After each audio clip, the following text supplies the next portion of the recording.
Olá, pessoal, tudo bem? Espero que sim, que todos estejam bem. Meu nome é Amanda, eu sou professora de literatura e a convite do China eu vou começar a ministrar aulas com vocês. Estou muito feliz pelo convite, agradeço a oportunidade de estar aqui e quero sempre ter um contato, uma comunicação com vocês muito fluida.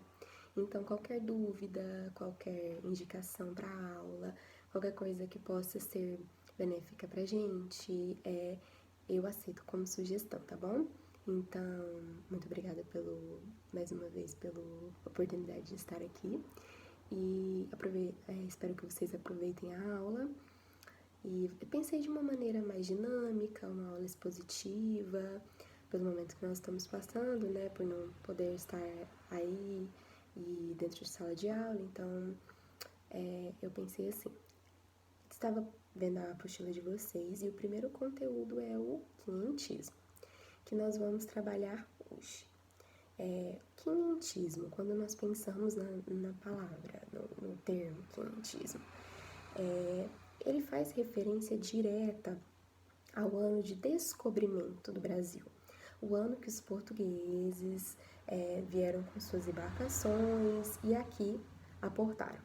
Então, o quinhentismo faz referência ao ano de 1500. E esse movimento trata de manifestações literárias produzidas no Brasil durante o século XVI. Foram textos, cartas, escritas pelos portugueses sobre o Brasil e enviados para Portugal. Não é caracterizado uma escola literária, porque é um período de descoberta, que não tinha ainda um movimento literário específico, não tinha porque até então os indígenas não tinham contato com a nossa escrita, com o nosso movimento literário que nós temos hoje, né? Eles tinham a cultura deles, os seus próprios rituais, e até foram coisas questionadas pelos portugueses nas cartas. E nessas cartas que foram enviadas pelos navegadores para Portugal, elas diziam sobre descobertas e relatos de tudo que foi visto e encontrado aqui no Brasil. Esse período aconteceu entre 1500 e 1601, ou seja, durou em média 100 anos, né? E foi muito importante porque foi ele que difundiu o primeiro movimento literário que nós vamos falar em seguida, que foi o Barroco, né? Não existia até então uma literatura nacional e os relatos da literatura quinhentista eram sob a ótica dos portugueses. Viajantes, cronistas, padres jesuítas que depois chegaram até aqui e tinham o objetivo de catequizar os indígenas, que eram politeístas, né? Eles tinham vários deuses, e forçar esse indígena à religião católica, que era o objetivo deles. A concepção de identidade e literatura brasileira só foram construídas séculos depois da colonização portuguesa, formada sob a influência da literatura portuguesa e europeia em geral. Então, até então não tinha uma identidade literária, ela foi se formando ao longo do tempo e tudo que se formou teve influência direta europeia. No quinhentismo, os textos possuíam características linguísticas descritivas e informativas, por se tratarem de cartas, então era descrição e informação, classificados como literatura de informação ou crônicas históricas. Os portugueses que escreviam as cartas com a finalidade de manter o rei português da época, que era o D. Manuel I, bem informado sobre esse novo mundo. Elas não tinham as cartas, né? Não tinham características propriamente de literatura ou valor literário, porque era caracterizado para informar. Essas produções eram escritas e tratavam como objetivos materiais e capitalistas, né, da coroa portuguesa. Então, o objetivo era descrever as riquezas naturais, a cultura dos povos nativos, os animais, os recursos hídricos, um levantamento mesmo para estabelecer uma relação entre metrópole e colônia. O primeiro, na verdade, o principal autor da primeira carta foi Pero Vaz de Caminha, que ele era escrivão da frota de Pedro Álvares Cabral, e ele foi responsável por escrever uma carta elaborada para o rei Dom Manuel I sobre o descobrimento do Brasil, dito a carta fundadora. Se vocês pesquisarem na internet, essa carta vão aparecer fragmentos com significados de palavras que forem um pouquinho mais difíceis, né, que são palavras da época. E então acho de uma maneira bem fácil, é só jogar no Google que tem essa carta fundadora. É até legal pra gente poder fazer uma análise de como era a escrita da época e como isso tudo se formou. Gente, eu queria pedir desculpa pelo barulho, porque aqui é um pouquinho barulhento, então pode ser que pegue aí no áudio, então me desculpem, eu vou tentar melhorar aqui das próximas vezes. E tá, retomando. Pero Vaz de Caminha, escrivão da frota de Pedro Álvares Cabral, escreveu a primeira carta fundadora. As características dessa carta eram de descrever a fauna, a flora, o nativo brasileiro, exaltar a terra, as nossas riquezas naturais, e a preocupação com a conquista material, que é o que vai ser levado para Portugal, o que eles iriam encontrar para poder retornar a Portugal com vários subsídios, né? E sem uma preocupação estética, que era uma literatura informativa, com grande valor histórico e documental, porque nos permitia saber como era o nosso país naquela época, como era o Brasil em 1500, como eram as riquezas em 1500, como eram os nativos, como que eles encontraram o nosso país. Então, permitia que pudesse ser observado aquele conteúdo que eles estavam visualizando, né? Logo em seguida, por terem contato com os nativos e perceberem que eles tinham uma outra língua e que eles estavam resistentes em serem colonizados, não conseguiram ser escravizados, existia uma parte missionária, né, da igreja chamada Companhia de Jesus, que era uma campanha de padres missionários jesuítas que vieram para o nosso país e chegaram em 1549 com o objetivo de catequizar os nativos indígenas.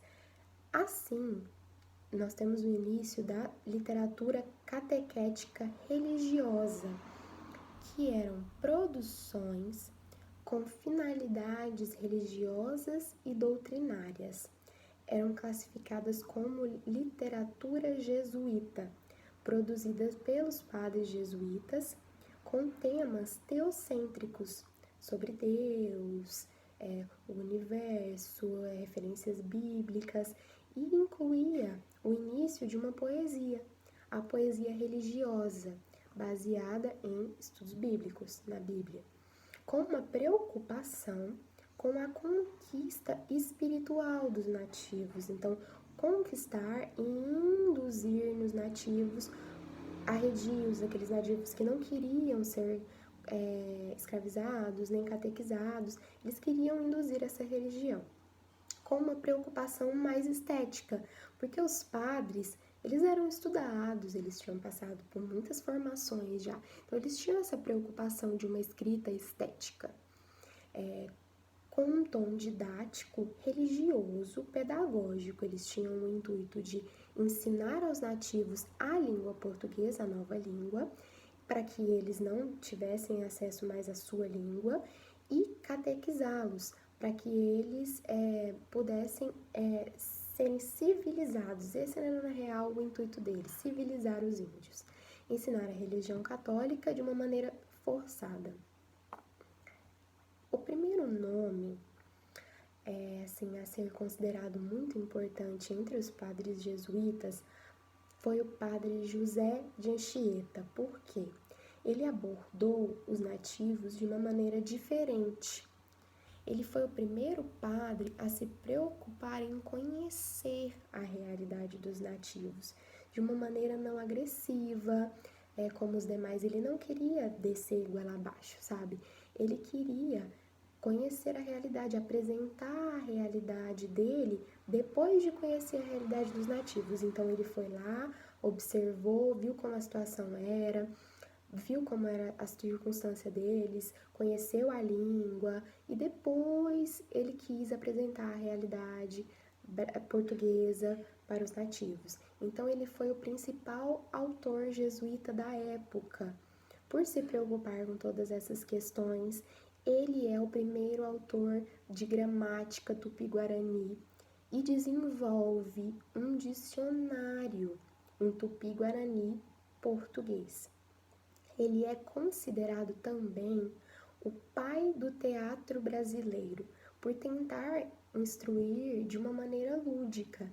Ele produz muitas peças teatrais inspiradas na Bíblia para poder transferir os conhecimentos bíblicos catequéticos para os indígenas e divulgar o evangelho entre eles. Então foi muito importante esse trabalho que o padre José de Anchieta fez, porque ele não quis forçar.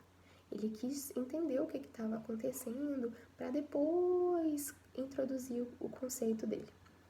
Outro padre muito importante na época foi o padre Manuel da Nóbrega, fundador do Colégio de São Paulo, na aldeia de Piratininga, em 1953. Ele desenvolveu uma intensa campanha também contra a antropofagia existente entre os nativos. A antropofagia é um ato ritual, né, de comer uma ou várias partes de um ser humano. O índio antropófago, ele acreditava que ao comer partes, carnes do prisioneiro ou do inimigo ou de uma outra pessoa, ele poderia absorver as características daquele outro ser. Então, se a outra pessoa fosse forte, ele poderia ter a característica de força para ele, beleza, estratégia. Então, ao se alimentar dessa carne humana, ele estaria trazendo para si aquelas características do outro ser. Então, ele lutou muito contra esse movimento. Retomando um pouquinho, os elementos que mais representam as características do quinhentismo são textos que abordam a expansão do território, que foram textos escritos de acordo com que o tempo foi passando e eles foram conquistando mais territórios no Brasil, obras que discutam as questões religiosas e de comportamento, que se referem aos nativos e como eles foram difundindo a catequese no Brasil, como eles conseguiram chegar a ensinar a língua portuguesa aos indígenas, conhecendo a língua tupi, como Anchieta fez. Uma produção literária com linguagem simples, para a época, né? Simples para a época, porque para a gente é um pouco rebuscada, mas uma linguagem em textos que foram escritos de considerável acessível, elas tinham acessibilidade ao público que soubesse ler, conseguiria ler de uma maneira tranquila. Os textos com excessos de adjetivos, tinham muitos adjetivos, usando principalmente para descrever as características da população nativa, porque era muito diferente, né? O português do índio, as características são muito diferentes. É um povo de cor escura, com cabelo escorrido, são mulheres de seios fartos, homens de costas, abdômen mais largos, costas mais largas. Então eles tinham muitas características diferentes e eles tinham muitas ações que eram consideradas não civilizadas. Então por isso aquela descrição numerosa. E o nosso país, por ser rico em inúmeras belezas naturais também, em muitas riquezas, eles tinham esse excesso de adjetivação e de descrição. E textos informativos, né, que são cartas, como eu já disse, descritivos, como diários de viagens e excursões para explorar o território brasileiro. Eram textos formativos, de cunho social e religioso, sempre com o intuito de transparecer o que estava acontecendo aqui para a coroa portuguesa. Então, o quinhentismo nada mais foi do que o período de transição entre o início da nossa colonização até o início do Barroco. Foi um movimento de descobrimento do Brasil, em que foram manifestações, literárias produzidas no nosso país durante o século XVI, um período numa escola literária, e escrito a partir de cartas enviadas para Portugal. Então, no quinhentismo, os textos sempre vão possuir características linguísticas descritivas e informativas, classificadas como literatura de informação ou crônicas históricas, tá? Para ficar bem marcadinho aí. E essas produções tratavam de objetivos materiais e capitalistas da coroa portuguesa, ok? Então, gente, essa foi a minha exposição sobre o quinhentismo. Por hoje eu finalizo a aula expositiva. Eu gostaria que, por favor, vocês lessem o conteúdo da apostila e resolvessem as atividades sobre o quinhentismo.